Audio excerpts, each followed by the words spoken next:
Cyril Ramaphosa came to power on a huge promise. After the absolute chaos of the Jacob Zuma years, he offered South Africa a new dawn. But that dawn never really broke. Instead, it's been clouded by shadows from his past and a whole new set of controversies, leaving so many South Africans feeling like the hope for change just faded into more of the same. So today, we're going to dig into the very complicated, very contested story of Cyril Ramaphosa. Okay, so here's our roadmap. We'll start with that initial promise he represented. Then, we'll get into the major scandals that have really defined his career. We're talking about the Marikana massacre, the messy overlap between his business and political life, and of course, the bizarre scandal at his Fala Fala farm. Then, we're going to connect all those dots to the real-world governance crisis happening in South Africa right now before asking that ultimate question. What is his legacy, really? All right, to really get a handle on the Ramaphosa presidency, you first have to understand the absolute mess he walked into. Look, the Jacob Zuma years were just dominated by this thing called state capture. It was basically the systematic looting of the country, and it left South Africa on its knees. So when Ramaphosa came along, it honestly felt like a breath of fresh air. He was the reformer, right? The guy who was going to clean house, end corruption, and bring in this new dawn. The level of hope people had, it wasn't just high, it was desperate. But here's the thing, there was always this shadow from his past.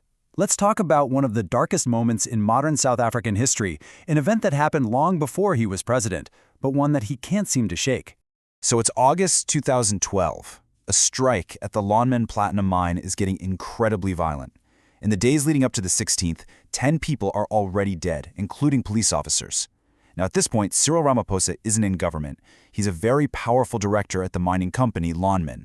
And then, on August 16th, police opened fire on the striking mine workers, killing 34 of them. It was a national trauma. And this email, this is at the heart of the controversy. The day before the massacre, Ramaphosa sent this. Now, his critics look at this language, dastardly criminal, concomitant action. And they say he used his immense political weight to pressure the state to crack down hard, essentially painting a target on the miners' backs. So here's where you get this massive split. On one side, you have the public perception. A huge number of South Africans who believe he is morally, if not legally, responsible. But on the other side, you have the official judicial inquiry, the Farlam Commission, which looked into it and said the accusations against him were groundless. But, as you can imagine, that official finding did almost nothing to quiet the anger and suspicion that still surrounds him. And Marikana wasn't the only time Ramaphosa's life as a billionaire businessman seemed to get tangled up in his political ambitions. It's a recurring theme. Okay, get this. As deputy president, Ramaphosa is put in charge of fixing the country's collapsing power company, Eskom. But then, at the big state capture inquiry, the former CEO of Eskom drops a bombshell.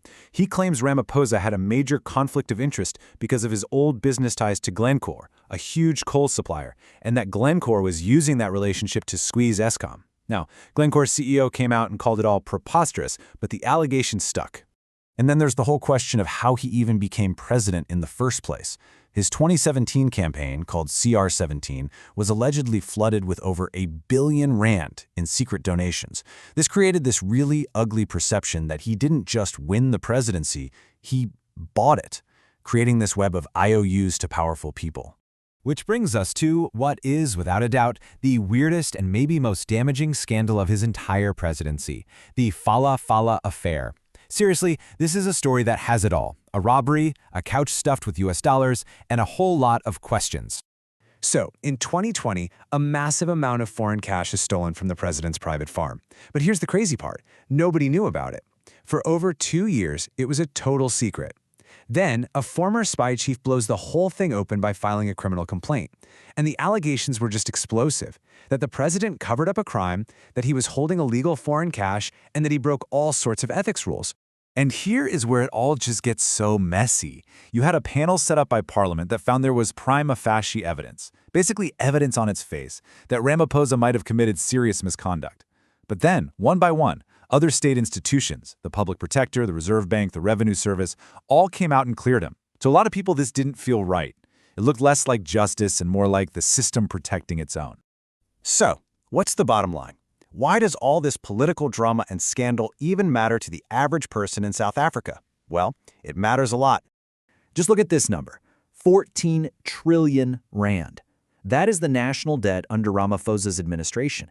It is more than tripled, and that isn't just some abstract number on a spreadsheet. That is a crushing weight that makes it impossible for the state to provide basic things like decent hospitals, schools, or even reliable electricity.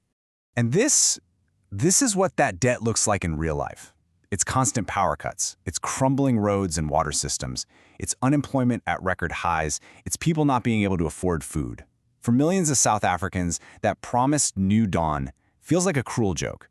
The corruption is still there, real change is painfully slow, and people's faith in the government has been completely shattered. So, all of this brings us to that one huge final question about his time in power. The story of Cyril Ramaphosa is just full of these contradictions. This is one of the guys who literally helped write South Africa's world-famous democratic constitution, the rule book for accountability and justice. And yet, as president, he himself has been just tangled up in scandals that seem to challenge the very soul of that document. And so we're left with this really uncomfortable question. Did Cyril Ramaphosa pull South Africa back from the edge after the Zuma years? Or did his presidency, with all its scandals and failures, just turn out to be a slower, more managed decline? For the people of South Africa, that is a devastating question to have to ask. And the answer? Well, it's still painfully unclear.